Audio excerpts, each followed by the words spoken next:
Hello and welcome everyone to सावडा। So मेरा नाम है Bhumik Dewan and I am your maths teacher. So हम लोगों ने अभी एक सीरीज स्टार्ट करी हुई है जिसके अंदर हम लोगों ने डिसाइड किया था कि कुछ इंपॉर्टेंट टॉपिक्स जो आपके पेपर के लिए काफ़ी यूजफुल रह सकते हैं, आपको एक अच्छा स्कोर दिला सकते हैं। तो वो टॉपिक्स हम डिस्कस करें इन वीडियोस के थ्रू।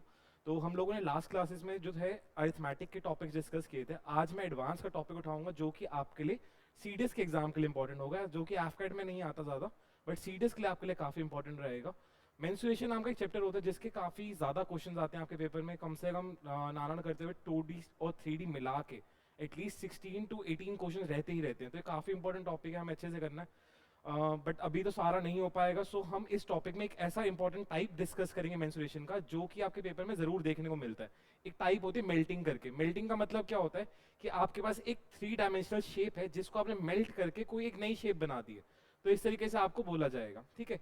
तो आपको ध्यान क्या रखना है कि जब भी हम मेल्टिंग करते हैं, जब भी हम शेप चेंज करते हैं, तो उस केस में क्या होता है, वॉल्यूम सेम रहती है लेकिन total surface area, curve surface area, ये सारी चीजें चेंज हो जाती है, बट वॉल्यूम हमेशा सेम रहती है। तो हमें फोकस किस चीज पे करना है कि वॉल्यूम हमारी सेम रहनी चाहिए। तो हमारे पास क्वेश्चन भी इस तरीके से आएंगे, आपको बोला जाएगा एक शेप पहले थी, इसको हमने मेल्ट किया, या हमने इसको जैसे क्ले का कोई प्रोडक्ट था, क्ले का था, बच्चे ने उसको क्ले को मोड़ के दूसरी शेप बना दी, तो नई शेप में मोल्ड आउट कर दिया। तो जब ऐसा कुछ होगा तो उस केस में आपको क्या करना है, ध्यान रखना है वॉल्यूम सेम रहती है आपकी। तो क्वेश्चंस देखते हैं इस पे किस तरीके से क्वेश्चन आपके पास आते हैं। ये देखो, पहला क्वेश्चन आपके पास क्या कह रहे हैं, तीन क्यूब्स हैं, 3 cubes of volume 1 centimetre cube, 216 centimetre cube and 512 centimetre cube are melted. 3 cubes हैं, इनको मेल्ट करके एक नया क्यूब बनाया जा रहा है, ठीक है। और मुझे पूछा जा रहा है डायगोनल क्या होगा इस नए क्यूब का। मैं इस वीडियो में आपको सारे फॉर्मूलाज तो नहीं बताऊंगा क्योंकि यार वो चीज टाइम टेकिंग होती है। तो मैं चाहूंगा कि प्लीज आप एटलीस्ट एक बार फॉर्मूलाज किसी बुक से रेफर कर लीजिए या इंटरनेट के थ्रू रेफर कर लीजिए, ताकि आपको चीजों में दिक्कत ना आए यहाँ पे, ठीक है। तो यहाँ पे आपके पास क्या बोलेगा, 3 क्यूब्स है और उनको मेल्ट करके नया शेप बनाया जा रहा है। तो मैंने आपको क्या बताया, जब भी मेल्टिंग होगी तो उस केस में क्या सेम रहता है, वॉल्यूम सेम रहता है। तो इस केस में मैंने कह सकता हूँ volume of first cube plus volume of second cube plus volume of third cube, ये तीनों मिला के किसके बराबर होगा, वॉल्यूम ऑफ न्यू क्यूब के होगा। तो हमने मेल्ट किया और नया शेप बना दिया। तो यहाँ पे volume of first cube plus volume of second cube plus volume of third cube, ये किसके बराबर होगा, नए क्यूब की वॉल्यूम के बराबर होगा। और आपके पास क्वेश्चन में सारी चीज दे रखी है। पहले वाला का 1 सेंटीमीटर क्यूब है, दूसरे की वॉल्यूम कितनी है 216, तीसरे की वॉल्यूम कितनी है 512, ये किसके बराबर होगा, नई वाली वॉल्यूम के बराबर होगा। इन सबको हम ऐड करेंगे तो यहां से क्या निकल के आएगा, volume of new cube is 729। जब इनको आप ऐड करेंगे तो कितना आएगा 729। अब यहाँ पे मेरे को पता है वॉल्यूम ऑफ नई क्यूब आ गई, तो मेरे को यहाँ से मैं निकाल सकूँ, साइड कैसे निकालेंगे, वॉल्यूम का फॉर्मूला होता है आपके पास क्यूब के केस में साइड क्यूब, इसकी वैल्यू किसके बराबर है 729 के बराबर है। तो यहाँ से साइड निकल के आ जाएगी आपके पास कितनी 9, मेरे को साइड मिल गई। अब मुझे निकालना क्या क्वेश्चन के अंदर, मेरे को फाइंड क्या करना है, क्वेश्चन में बोलेगा what is the diagonal. Diagonal निकालना, डायगोनल का मतलब क्या होता है, अगर आप अभी जिस रूम में या किसी भी एक स्पेस में बैठ के देख रहे होगे, होपफुली वो क्यूब या क्यूबॉइड की शेप में ही होगा। तो डायगोनल का मतलब क्या होता है, एक कोने से लेके दूसरे एंड तक जो एक स्ट्रेट लाइन मीट करती है उसको हम डायगोनल कहते हैं, ठीक है। एक क्यूब के अंदर अगर मैं यहाँ पे एक फिगर बनाऊंगा इस तरीके से, तो इस एंड से लेके इस वाले एंड तक एक क्रॉस में जो लाइन जाएगी उसको हम क्या कहते हैं, डायगोनल। और क्यूब के डायगोनल का फॉर्मूला क्या होता है, साइड √3, साइड इंटू में √3। मेरे पास साइड निकल के आ गई तो मैं डायगोनल निकाल सकता हूँ, क्या डायगोनल की वैल्यू कितनी आ जाएगी 9√3, ये मेरा आंसर हो गया, ठीक है। तो हमने करना क्या था, यहाँ पे वॉल्यूम्स आपको दे रखी थी, मेल्ट करके नई शेप बना रहे थे, तो मैंने कहा वॉल्यूम ऑफ पुराने क्यूब्स मेल्ट करके किसके बराबर होगी, नई क्यूब के वॉल्यूम के बराबर होगी। मेरे पास यहाँ से नई क्यूब की वॉल्यूम आ गई, नई क्यूब की वॉल्यूम आ गई, तो मैंने वॉल्यूम का फॉर्मूला लगाया। वॉल्यूम का फॉर्मूला क्या होता है, क्यूब का साइड क्यूब, साइड क्यूब लगाया इज इक्वल टू 729, यहाँ से साइड आया, साइड को मैंने यूज करके क्या निकाला, डायगोनल जो मेरे से मांगा गया था। तो इस तरीके के क्वेश्चन को हम इस तरीके से डील करते हैं। आपके पास अलग अलग शेप्स में क्वेश्चन आ सकते हैं, हो सकता है बोला जाएगा स्पेयर था, स्पेयर को मेल्ट करके आपने सिलेंडर बना दिया, क्यूबॉइड बना दिया, क्यूब बना दिया, जितने भी 3 डायमेंशनल शेप्स होती है एक दूसरे में कन्वर्ट हो सकती है। तो इस तरीके से बोला जाता है आपको, ठीक है। नेक्स्ट क्वेश्चन ट्राई करते हैं।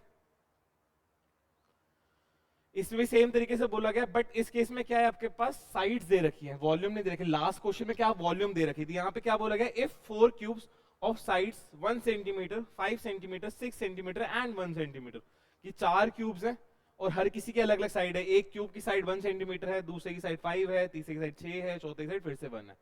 इन सबको मेल्ट करके हम नया क्यूब बना रहे हैं, वही सेम चीज, volume of first cube plus volume of second cube plus volume of third cube plus volume of fourth cube किसके बराबर होगा? ये नए क्यूब की वॉल्यूम के बराबर होगा।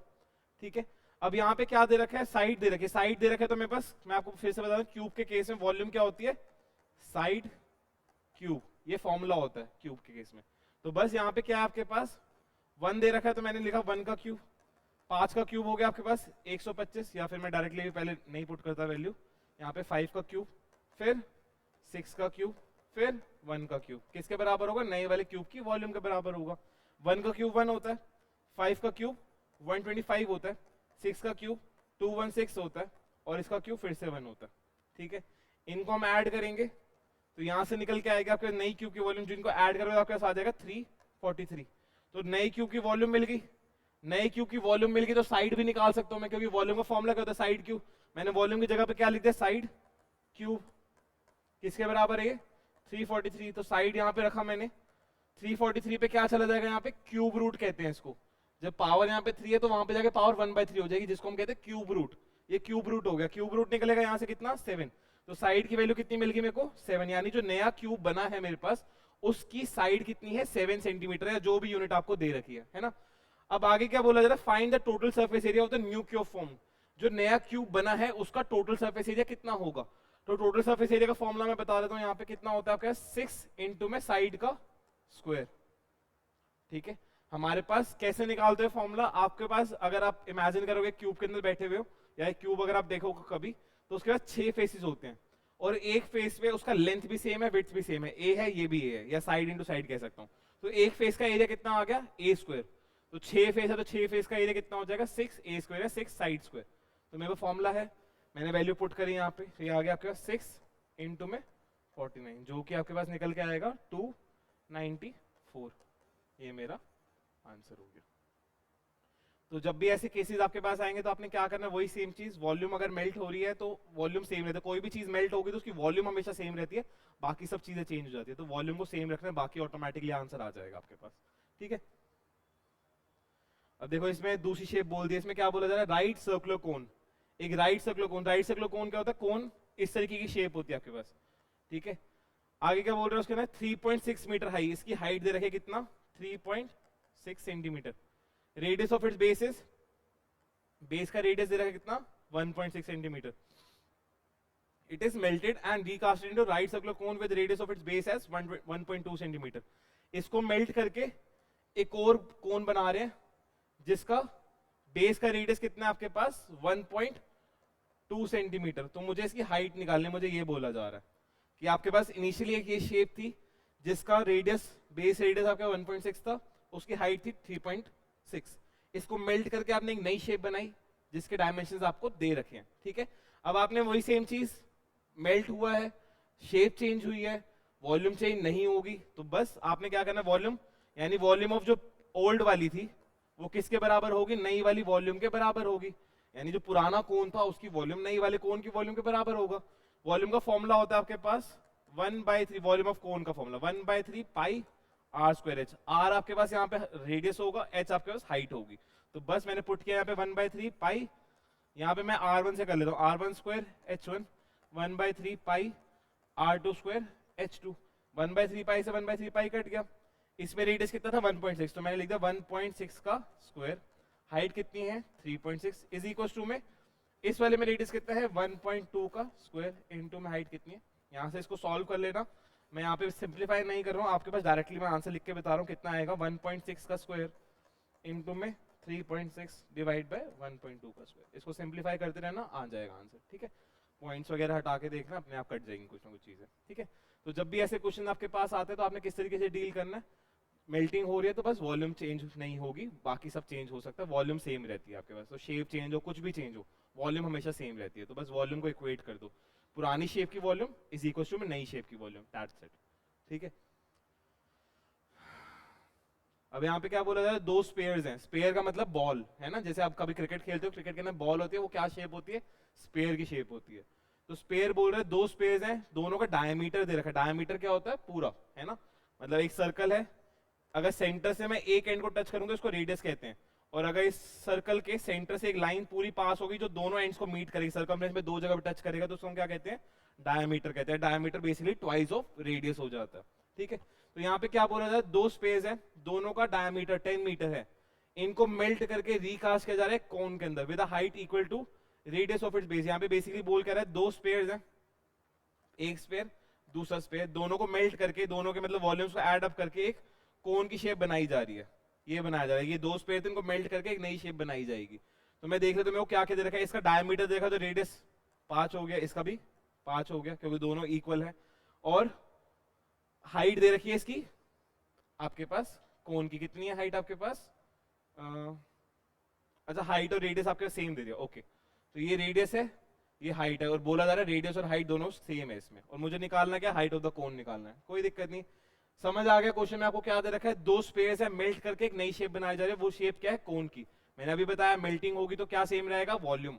तो वॉल्यूम का फॉर्मूला क्या होता है इस केस के अंदर, 4/3 पाई आर क्यूब। ये वॉल्यूम क्या होती है, स्पेयर की वॉल्यूम होती है, ठीक है। तो मैंने लिखा 4/3 पाई R1 क्यूब पहले वाले का, फिर 4/3 पाई R2 क्यूब दूसरे वाले की वॉल्यूम किसके बराबर होगी, 1/3 पाई R स्क्वायर H के बराबर होगी, ठीक है। इसका रेडियस, इसकी हाइट। अब यहाँ पे वैल्यू सब्स्टिट्यूट करते हैं, तो यहाँ पे लिखा 4/3 पाई, मैंने कॉमन ले लिया, यहाँ रहने देते, कॉमन नहीं लेते कोई बात नहीं, अपने आप ही डबल हो जाएगा, ठीक है, क्योंकि दोनों का रेडियस सेम है। 5 क्यूब प्लस 4/3 पाई, यहाँ भी 5 क्यूब इज इक्वल टू में 1/3 पाई, और यहाँ पे R और H बराबर है, और मेरे को लेकिन हाइट निकाला, तो मैं हाइट को रहने देता हूँ फॉर्मूले में, तो मैंने R की जगह पे H पुट कर दिया, यहाँ पे R की जगह पे H पुट किया, तो ये क्या हो गया, H square into H, H square into H कितना हो जाएगा, H क्यूब हो जाएगा। तो बस यहाँ पे देखते क्या कॉमन आ सकता है, यहाँ से 1/3 पाई और यहाँ से 1/3 पाई, ये कॉमन आके कट गया, ये हो जाएगा इन टोटल 8 इंटू में 5 का क्यूब होता है 125, किसके बराबर हो गया, ये H क्यूब के बराबर हो गया। तो H कितना आ जाएगा यहाँ से, रूट ऑफ 8 इंटू 125, यहाँ से आ जाएगा, ये 5 का क्यूब है, 2 का क्यूब है, तो 10 आ जाएगा, ठीक है। करके देख लेना, आपको समझ आ जाएगा। तो जब भी ऐसे केसेस आपके पास आएंगे मेल्टिंग के, बस सिंपली वॉल्यूम को सेम रख दो, ऑटोमेटिकली चीजें बराबर हो जाती हैं, कुछ ना कुछ कटेगा, वैल्यू सब्स्टिट्यूट हो जाएंगी। अभी तो यहाँ पे उन्होंने बोला रेडियस और हाइट सेम है, अदरवाइज बोल सकता है रेडियस ये हाइट निकाल दो, या हाइट ये रेडियस निकाल दो, तो कुछ भी करके वैल्यू पुट करनी है, आंसर निकालना है, ठीक है। अब यहाँ पे क्या बोला है, रीशेप करता है। रीशेप का मतलब भी वही चीज है कि एक शेप को ढाल के दूसरी शेप में, मतलब एक शेप ऑलरेडी थी, क्ले है, क्ले आपने देखा हो, कई बचपन में आप सबने खेला होता है क्ले से, तो क्ले है आपके पास, क्ले को आप किसी भी फॉर्म में शेप चेंज कर सकते हैं ना। तो आपके पास क्वेश्चन में बोला जा रहा है कि यार एक बच्चा है, अ चाइल्ड रीशेप्स अ कोन, एक कोन बना हुआ है उसके पास, उसकी हाइट पता है, उसका रेडियस पता है, उसको वो क्या कर रहा है, रीशेप कर रहा है, उसको स्पेयर बना दे रहा है, एक स्पेयर बॉल बना दिया उसने, कि पहले आपके पास कौन था, कौन से उसने शेप चेंज करके क्या बना दिया, स्पेयर बना दिया। इस कोन की आपके पास क्या है, रेडियस आपको दे रखा है, हाइट आपको दे रखी है, मुझे इसका रेडियस निकालना है। सेम चीज, वॉल्यूम सेम रहेगी, वॉल्यूम तो चेंज नहीं हुई, तो यहाँ पे कितना होता है फॉर्मूला, 1/3 पाई R स्क्वायर H, ये किसके बराबर होगा, 4/3 पाई R क्यूब, ये 1/3 पाई कट गया, यहाँ पे रेडियस था 6 स्क्वायर 24, यहाँ पे 4 इंटू में R क्यूब, ये 4 ग्रेड में कितने में कट गया, 6 पे, तो R क्यूब किसके बराबर आ गया यहाँ पे, 6 क्यूब के, तो R कितना हो गया, 6, ठीक है। ध्यान से देखो, आपको समझ आ जाएगा। यहाँ पे क्या हो रहा है, 1/3 पाई R स्क्वायर H है, यहाँ पे 4/3 पाई R क्यूब है, सिंप्लीफाई करा, मेरा आंसर आ गया। तो इस तरीके से क्वेश्चन को डील करते हैं। अगर आपको ये वीडियो अच्छी लग रही है तो मैं आपसे रिक्वेस्ट करूंगा प्लीज कि आप चैनल को सब्सक्राइब कर लीजिए, वीडियो को लाइक कीजिए, कमेंट कीजिए। आपको कोई डाउट्स है तो आप कमेंट सेक्शन में मतलब पूछ सकते हैं, मैं इसे मैं आपसे जरूर कनेक्ट करूंगा। उसके अलावा अगर आपको जैसे आपको आता है, अगर पहले आपने पढ़ा होगा, आप सिर्फ रिवीजन के लिए वीडियो देख रहे हैं, तो क्वेश्चन आपको जब डिस्प्ले हो तो वीडियो को पॉज करो और उसके बाद खुद अटेम्प्ट करो, फिर क्वेश्चन का आंसर मैच करो, है ना। और अगर आपको ऐसी वीडियोस और चाहिए तो प्लीज हमें जरूर बताइए कमेंट करके, ताकि हम आगे इस फ्यूचर में इस चीज पे और वर्क कर सके, है ना। तो चलो एक आध क्वेश्चन और ट्राई करते हैं, फिर आज की क्लास को वाइंड अप करेंगे, ठीक है। मेल्टिंग का केस हो गया, इसके अलावा एक इंपॉर्टेंट केस और होता है। वो इंपॉर्टेंट केस क्या होता है आपके पास, आपको बोला जाएगा दो ज्योमेट्रिकल फिगर्स या फिर मैं कह सकता हूँ कि 3D फिगर्स, उनको हम क्लब कर देते हैं, दोनों को एक साथ कर देते हैं। या फिर मैं कह सकता हूँ कि जैसे आपके पास, आपने कभी कॉनिकल टेंट देखा होगा, टेंट कैसी शेप में होता है, ऊपर कोन होता है, नीचे आपके पास एक सिलेंडर बना होता है ना, सिलेंडर होता है फिर कोन जा रहा होता है ऊपर, या फिर कोई भी शेप्स को आप मर्ज कर सकते हो। तो आपके पास क्वेश्चन इसके ऊपर काफी इंपॉर्टेंट है, काफी बारी आते हैं इसके क्वेश्चन देखने को। आप PYQs अगर आप उठा के देखोगे तो काफी सारे क्वेश्चन दिखेंगे इस चीज के ऊपर, कि जहां पे आप दो शेप्स को क्लब कर देते हो, एक साथ जोड़ के रख देते हो। तो जब भी ऐसे क्वेश्चन आते हैं तो उस केस में क्या करना है आपने, सिंपली कुछ नहीं, जितना आपको चीज आपको दिख रही है, जैसे वॉल्यूम का मतलब क्या, अगर दोनों की वॉल्यूम्स अटैच हो रही है तो वॉल्यूम्स आपने जोड़ देनी है। अगर सरफेस एरिया की बात करें, टोटल सरफेस एरिया की, अगर मैं आपके कोई अभी फिलहाल क्वेश्चन को छोड़ के अपार्ट फ्रॉम दिस, मैं अगर नॉर्मल एक डायग्राम बनाता हूं आपके पास, एक ये कौन है, इसके नीचे आपके पास सिलेंडर है, ठीक है। एक बार ही पहले आप वीडियो देखने से पहले मैं आपसे रिक्वेस्ट करूंगा, अगर अभी आप इस पॉइंट पे आ चुके हैं, एक बार पॉज करके एक बार थोड़े से कुछ फॉर्मुलाज पढ़ लेना, ठीक है, ताकि आपको समझ आ जाएगा। तो यहाँ पे क्या आपके पास मैंने दो फिगर्स को क्लब कर दिया, एक फिगर आपके पास कौन है, दूसरी फिगर आपके पास एक सिलेंडर है, ठीक है। अब आपको बोल सकता है इस शेप का आपको टोटल सरफेस एरिया बताना है। टोटल सरफेस एरिया का मतलब होगा सारा एरिया जितना विजिबल है, जितना आप टच कर सकते हो, मैं ऐसे टच कर सकता हूँ, that is my total surface area. तो मैं यहाँ पे क्या क्या टच कर सकता हूँ, मैं इस शेप को मैंने अगर विजुलाइज करूँ, ये शेप मेरे हाथ में है, तो शेप के मैं नीचे यहाँ पे क्या बन रहा है, एक सर्कल बन रहा है, तो मैं सर्कल को टच कर सकता हूँ, ये वाला सर्कल, ठीक है। उसके अलावा इस शेप की सराउंडिंग, जो सिलेंडर है, सिलेंडर का सराउंडिंग वाला एरिया वो टच कर सकता हूँ। उसके अलावा मैं ऊपर कोन का बाहर वाला कर्व सरफेस एरिया सराउंडिंग वाला टच कर सकता हूँ। बीच में जो फेसेस यहाँ पे आ गए हैं ये टच नहीं कर सकता हूँ मैं, ठीक है। अगर ये कंबाइंड आपके पास एक फिगर है, अगर आप एक बुलेट देखोगे, बुलेट भी इस शेप के आसपास ही होती है ना, जो एक बुलेट होती है वो भी लगभग ऐसे ही शेप होती है आपके पास। तो बुलेट के अंदर आप क्या कर सकते हो, उसका कहाँ का टच कर सकते हो, इस पे टच कर सकते हो सराउंडिंग में, सिलेंडर के ऊपर इस कोन के सराउंडिंग में टच कर सकते हो, और नीचे बेस को टच कर सकते हो। तो जिस एरिया को टच कर सकते हो उस एरिया को इंक्लूड करना है। टोटल सरफेस एरिया का मतलब क्या है, जिस एरिया को आप देख के फिगर आउट कर सकते हो, टच कर सकते हो, उस एरिया को आप इंक्लूड करोगे टोटल सरफेस एरिया फाइंड करते वक्त। तो यहाँ पे क्या क्या होगा टोटल सरफेस एरिया शेप के अंदर, एक तो इसका पाई आर स्क्वायर, फिर सिलेंडर का कर्व सरफेस एरिया जो कि होता है 2 पाई आर एच, और इस कोन का कर्व सरफेस एरिया जो कि होता है पाई आर एल। तो आपको ये सारी शेप्स इंक्लूड करनी पड़ेंगी उसके अंदर, ठीक है। तो इससे कि अगर आपके पास मैं और कोई शेप दे देता हूँ, ये मेरे पास एक क्यूबॉइडल शेप है या क्यूबिकल शेप है, इस क्यूबिकल शेप के ऊपर मैंने ऊपर एक यहाँ पे कोन रख दिया, ठीक है, क्यूब है, क्यूब के ऊपर कोन रख दिया, तो इसके अंदर कितने फेसेस होंगे, क्या क्या एरिया इंक्लूड होगा। अब ध्यान से देखो, एक क्यूब के अंदर 6 फेसेस होते हैं इन टोटल। फिलहाल मैं कह रहा हूं कि मेरे पास 5 फेसेस तो पूरे हैं, 1 2 इनके पीछे वाले 2 एक नीचे वाला, टोटल 5 फेसेस तो खाली है। एक फेस का एरिया होता है साइड स्क्वायर, तो 5 फेस का एरिया हो जाएगा 5 इंटू साइड स्क्वायर, ठीक है। अब आगे क्या ऊपर यहाँ पे देखो, ये वाला जो है कोन है, कोन का कर्व सरफेस एरिया, तो मैं लिखता जाता हूँ यहाँ पे। पहले मैंने कहा कि आपके पास जो क्यूबिकल शेप है, उस क्यूबिकल शेप के 5 फेसेस तो पूरे पूरे कंप्लीट आपके पास अवेलेबल है टच करने के लिए। तो मैंने एक फेस का अगर एरिया 5 मतलब एक फेस का एरिया अगर ए स्क्वायर होगा तो 5 फेसेस तो 5 ए स्क्वायर हो गया, प्लस और क्या हो सकता है, ये जो आपके पास कोन बन रहा है ऊपर, इस कोन का कर्व सरफेस एरिया जो कि होता है पाई आर एल, प्लस और क्या हो सकता है, अब ये जो आपके पास ये शेप है, ये फेस है, ये वाला है ना, जिसके ऊपर आपने कोन रखा हुआ है, इस कोन के अलावा यहाँ पे इधर आजू बाजू थोड़ा सा एरिया ये भी तो बच रहा है, तो ये एरिया कैसे निकाल सकता हूँ। अगर मैं इस एरिया को थोड़ा सिंप्लीफाई करूँ, आपके पास ना ये एक ऐसी सी शेप बनेगी कि एक ऐसे स्क्वायर है ऊपर, और उसके सेंटर में एक सर्कल है, और आजू बाजू सारा ये एरिया अवेलेबल है मेरे पास जहां पे मैं टच कर सकता हूँ। तो मेरे को ये सारा एरिया चाहिए, मैं सारा एरिया कैसे निकाल सकता हूँ, बाहर वाले सरफेस का एरिया माइनस अंदर वाले सरफेस का एरिया, तो जिससे मेरा रिमेनिंग रीजन आ जाएगा। हम इस तरीके से करते हैं कि बड़े सरफेस के एरिया में से छोटे सरफेस के एरिया को माइनस कर देते हैं, तो रिमेनिंग रीजन का एरिया आ जाता है। वही चीज करनी है आपने यहाँ पे। तो यहाँ पे कितना हो जाएगा आपके पास, ये साइड स्क्वायर, या फिर मैं ए स्क्वायर लिख देता हूँ, A square minus pi r square, तो सारा ही टोटल सरफेस एरिया निकलेगा। वॉल्यूम होगे तो वॉल्यूम सीधी ऐड करनी है, वॉल्यूम में कुछ नहीं होता, volume of cube plus volume of cone, volume of cylinder plus volume of कोन, तो ये सारी चीजें आप इस तरीके से इंक्लूड कर सकते हो। अब क्वेश्चन में देखते हैं, क्वेश्चन में क्या बोला जा रहा है, एक सर्कस का टेंट है जो कि सिलेंड्रिकल है up to a height of 3 metre and conical above it. तो आपके पास वो एक सिलेंड्रिकल है एक हाइट तक, और उसके ऊपर वो सिलेंड्रिकल हो जाए, तो सिलेंड्रिकल आपके पास हाइट है कितने मीटर तक, 3 मीटर तक ये सिलेंड्रिकल है, इसके ऊपर वो कॉनिकल शेप में आ रहा है, ठीक है। If its diameter is 105 metre, वो कह रहे हैं इसका डायमीटर जो है वो कितना है, 105 मीटर है, 105 मीटर, यानी बेसिकली यहाँ पे इस तरीके से डायमीटर 105 है तो पूरा ही हो गया, चलो ठीक है। तो ये 105 है तो ऑब्वियसली ये भी 105 होगा यहाँ से यहाँ तक। और क्या बोला है, and it's slant height of the conical part है, स्लांट हाइट यानी ये वाली हाइट कितनी है, 63 मीटर। तो मुझे बताना है total area of the canvas required to make the tent. तो मेरे को बेसिकली वही बताना है कितना कैनवस लगेगा, कितना कपड़ा लगेगा। कैनवस का मतलब होता है कपड़ा, तो कपड़ा कहाँ कहाँ पे लगेगा, कोनिकल शेप के ऊपर ऐसे सराउंडिंग एरिया में यहाँ पे कपड़ा लगेगा, और इसके नीचे साइड पे सिलेंडर पे कपड़ा लगेगा।